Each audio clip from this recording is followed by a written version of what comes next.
Hi everyone, I'm Melissa Walker, and today I want to talk about something that is really affecting our schools and communities. How our librarians are being stretched way too thin and what we can do about it. You know, when most of us think about libraries, we picture quiet spaces with lots of books. But the reality is, our librarians today are juggling way more than ever before, and they're running out of time to do things that really matter for our kids and communities. Let's dive into why this is happening and what we can actually do to fix it. So here's the thing. When I say time constraints, I'm not just talking about librarians having busy days. This is actually a much bigger problem that affects whether your kid gets help with a research project or whether your local library can offer those computer classes your grandmother wants to take. Get this, over a third of school districts in America don't even have a librarian anymore. That's like having schools without teachers. And our public libraries? They've lost almost half their funding since 2009. We're talking about going from over $1 billion down to just 673 million. That happens. Librarians end up wearing about 10 different hats. They are going to be the IT person, the event planner, the budget manager, and the person helping kids find books for their projects. It's just like asking your family doctor to also fix your car and cater your dinner party. Now let's talk about what's happening in our schools. This one really gets to me because it's our kids who are paying the price. Here's something that should make everyone mad. Most of the school districts that don't have librarians are the ones servicing kids of color and kids from low-income families. So the students who could benefit the most from having somebody help them navigate information and find great books, they're the ones losing out. Schools are spending about $12 per kid in their library collections each year. $12. That's less than what most of us spend on lunch.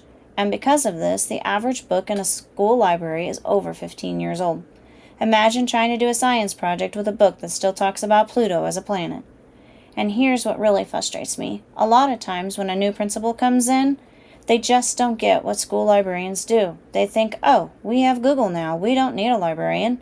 But that's like saying we don't need teachers because we have YouTube.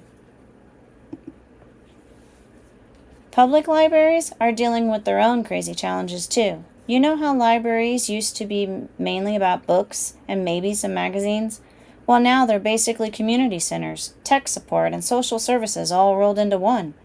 Think about it. Your local librarian is expected to help someone apply for jobs online, teach seniors how to use smartphones, manage the kids' story time, deal with people who might be having mental health crises, and somehow keep all the computers running.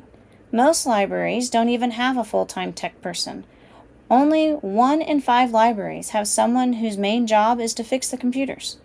And here's something that shows how much the job has changed. Libraries are dealing with 29% more security incidents in just a couple of years ago. Librarians are now having to become part-time security guards on top of everything else. It's like asking our librarians to be superheroes, but we're not giving them superpowers, just more and more responsibilities. So you might be thinking, Melissa, this sounds bad, but do we actually have proof this is happening? And yes, we absolutely do. Researchers have been studying this, and the results back up what they've been seeing.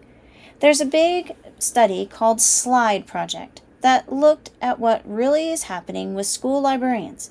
They found that whether a school keeps its librarian often comes down to whether the principal or superintendent gets it or not. It's not based on whether the kids actually need the librarian, it's based on opinion. And get this, almost half of all library workers are thinking about quitting their jobs because they're so overwhelmed and burned out.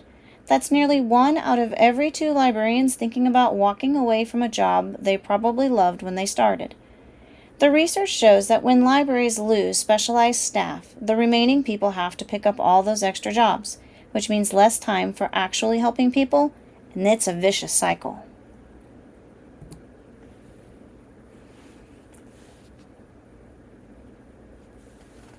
Okay, so now that we've talked about all these problems, but what can we actually do about it? Well, there's some pretty smart strategies that libraries are using to make most of their time. First up is something called a priority matrix. Basically, it's a fancy way of saying figure out what's most important and do that first. Instead of trying to do everything, librarians can focus on the stuff that really makes a difference for people.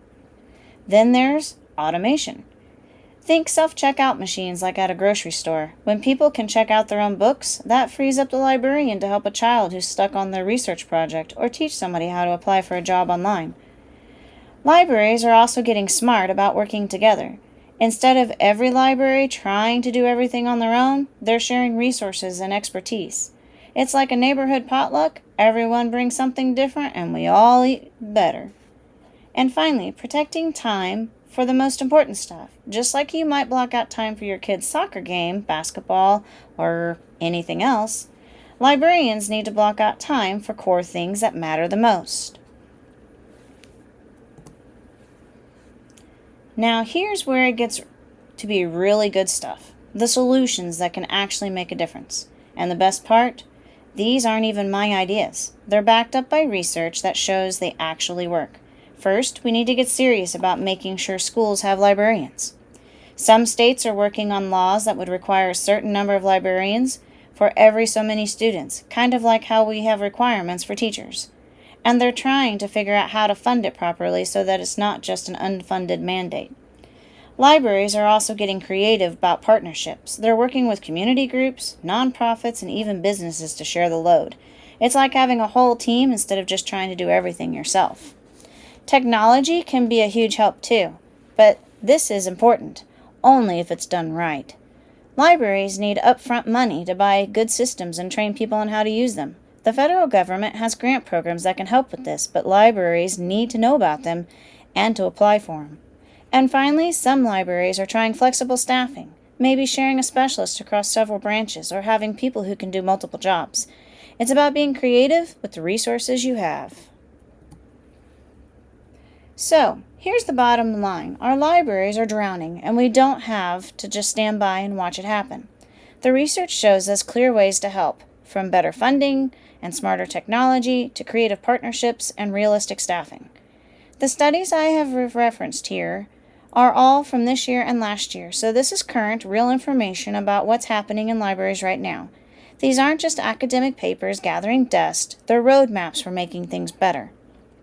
Look, I know this stuff can seem overwhelming, but here's what I want you to remember. Every time you support your local library, every time you vote for a school board member who values librarians, every time you talk to your friends about why libraries matter, you're part of the solution.